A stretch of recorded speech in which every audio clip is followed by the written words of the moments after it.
only joking. Happy Halloween everyone. It's Lisa Stone's Peck here from Spellbound Miniatures, and this is going to be the intro and ending chapter for our Witch's Cottage series. If you've been following us on YouTube, you'll have seen all the chapters 1 through 6, and these are just some of the finishing touches that you could consider adding in from the beginning or at the end of your Witch's Cottage build.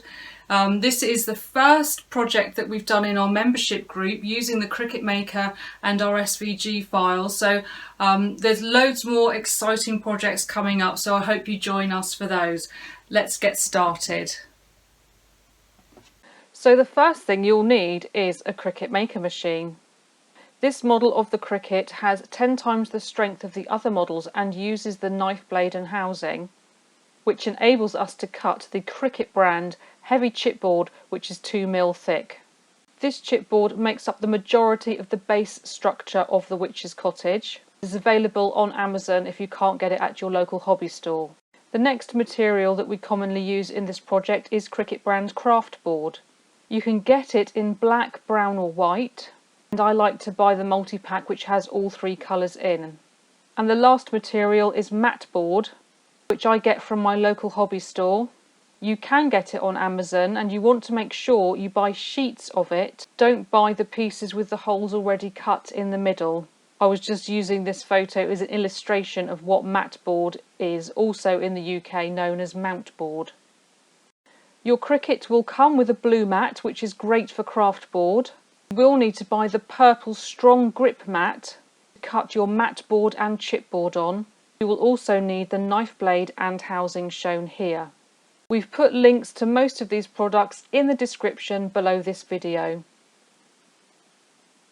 When you get your Witch's Cottage bundle SVG, there's 2 files you need to look at first. One is the Getting You Started PDF, and the second is the Witch's Cottage Parts List PDF.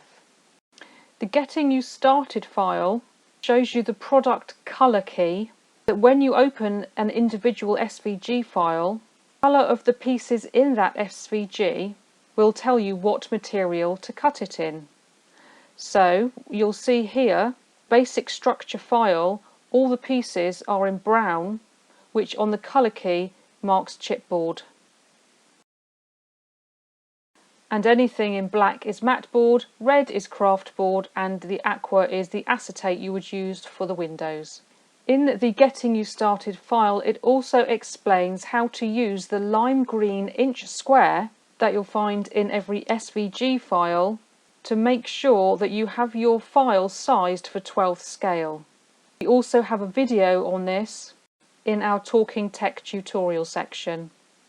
You'll find all our videos on YouTube, so all you need to do is open the Witch's Cottage playlist and work your way through the chapters.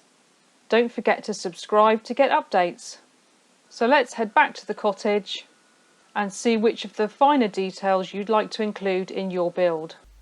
So here we are having a closer look at the Witch's Cottage, and there's 2 things I forgot in the YouTube video chapters, and those are these 2 things.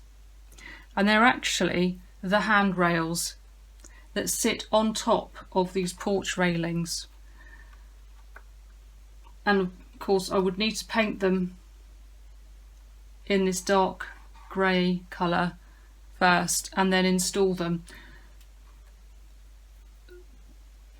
But if you don't want to put them on, don't worry about it, because I didn't even miss them until I came to tidy up my workbench and realised I still had these left over. So that's what they're for when you come to them in the file, and they will just add a nice finishing touch there, but I built the whole thing and forgot about them.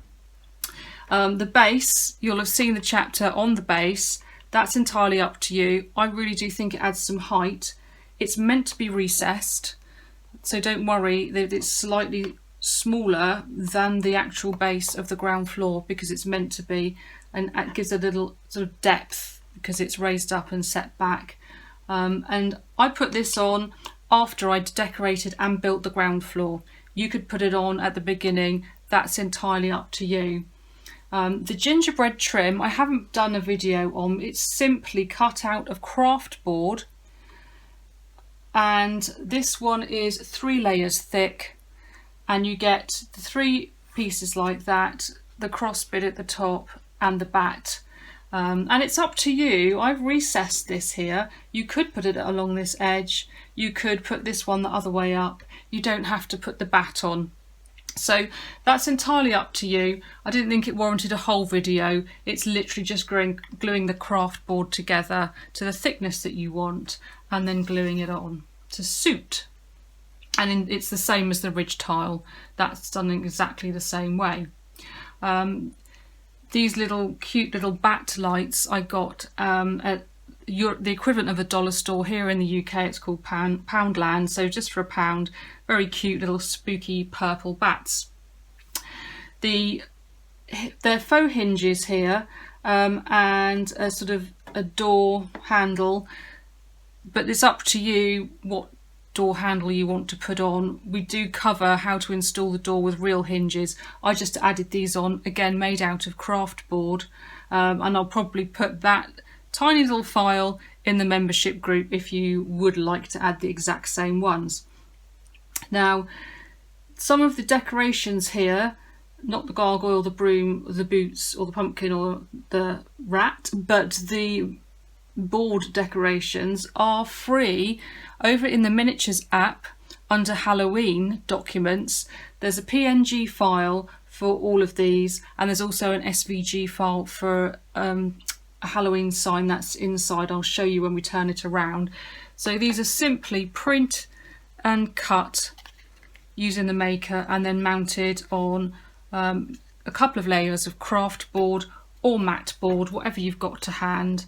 3 little signs there, the Halloween sign, and then there's also a book cover included in that file, and all I did was take 4 pieces of matte board, cut them slightly smaller than the cover, sandwich them together and then glue the cover on the top. And this normally sits inside in the bookshelf in there. Now, the other thing I haven't done a video for is the frame detailing for this back frame. And we decided to do a frame rather than a solid wall, so you can have it either way round, and it's really quite cute, like a 3D picture.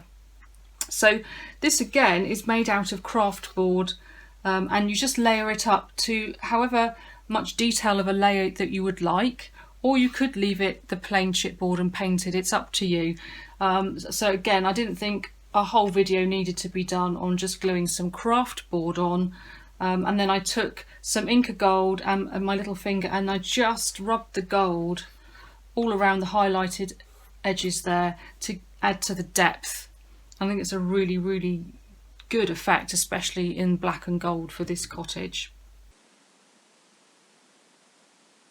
Here are the framed prints from the Halloween file in the miniatures app. Simply used cocktail sticks painted black for the frames, and the boo sign is cut from matte board and in 2 layers. And just in the back you can see the coffin bookcase, which was another project in October. You can also find that file on Etsy if you missed October's membership. Coming up in November, we're going to be making this chest of drawers, and as always you can make it in whatever colour you like, and we'll be making this rocking chair. We'll also be making a single bed for the attic room. I hope you've enjoyed this witch's cottage project. I really enjoyed making it, and I know I'm going to be adding more things to it throughout the next year. I'd love to see your finished projects, so please do tag us in on Facebook or Instagram when you've made them.